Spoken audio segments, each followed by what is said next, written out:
প্রথম আলোর অডিও সংবাদে স্বাগত। মেহেদী হাসান জানিয়ে দিচ্ছি দিনের প্রধান খবরগুলো।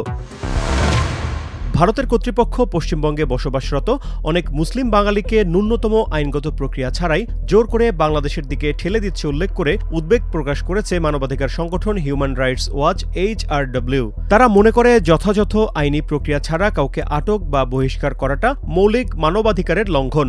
গতকাল মঙ্গলবার এক প্রতিবেদনে সংস্থাটি এমন উদ্বেগ জানিয়েছে। প্রতিবেদনে বাংলাদেশের সীমান্তরক্ষী বাহিনী বিজিবির বক্তব্য উদ্ধৃত করে বলা হয়, ২০২৬ সালের ১ জুন থেকে এখন পর্যন্ত ভারতের সীমান্তরক্ষী বাহিনী BSF-এর চালানো এ ধরনের ২১টি চেষ্টা তারা প্রতিহত করেছে। এই ২১ ঘটনায় শিশুসহ ২০০ জনের বেশি মানুষকে বাংলাদেশের সীমান্ত জেলাগুলোতে ঠেলে পাঠানোর চেষ্টা করা হয়েছিল। এ ধরনের বহিষ্কার অভিযান বন্ধ করার জন্য ভারতের প্রতি আহ্বান জানিয়েছে সংস্থাটি।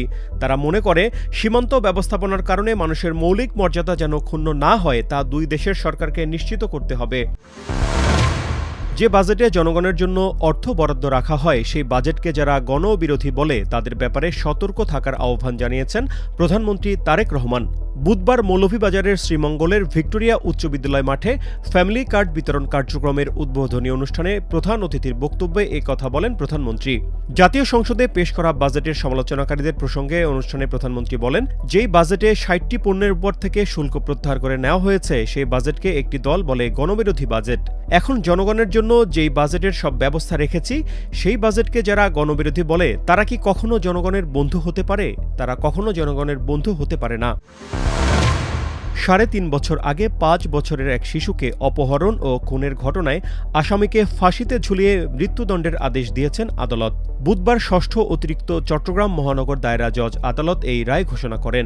২০২২ সালের ১৫ নভেম্বর নিখোঁজ হন আলিনা ইসলাম আয়াত। চট্টগ্রাম নগরের বন্দরটিলা এলাকার বাসিন্দা সোহেল রানার মেয়ে সে। এ ঘটনায় EPZ থানায় সাধারণ ডায়েরি করা হয়। পরে পরিবারের আবেদনে PBI ছায়া তদন্ত শুরু করে। ছায়া তদন্তে PBI জানতে পারে মুক্তিপণের জন্য আয়াতকে অপহরণ করা হয়েছিল, কিন্তু সেই পরিকল্পনা ভেস্তে গেলে শিশুটিকে হত্যা করা হয়। হত্যার পর শিশুটির মরদেহ টুকরা করে বস্তাবন্দি করে সাগর পার ও খালের পাশে ফেলে দেওয়া হয়।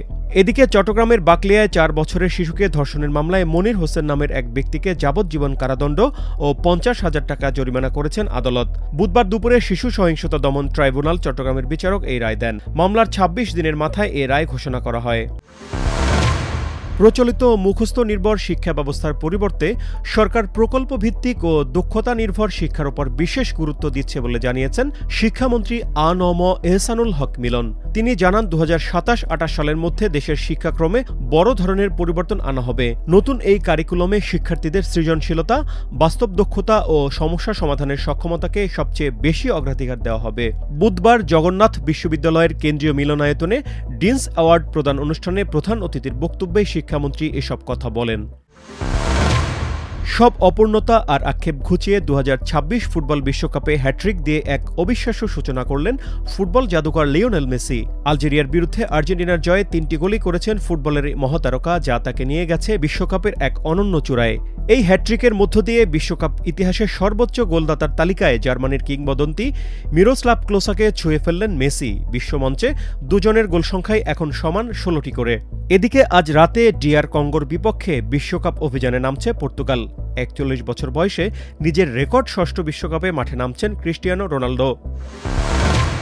এই ছিল এখনকার মতো। প্রথম আলোর অডিও সংবাদ শুনুন আমাদের ইউটিউব চ্যানেল, ফেসবুক পেজ ও প্রথমআলো.com-এ।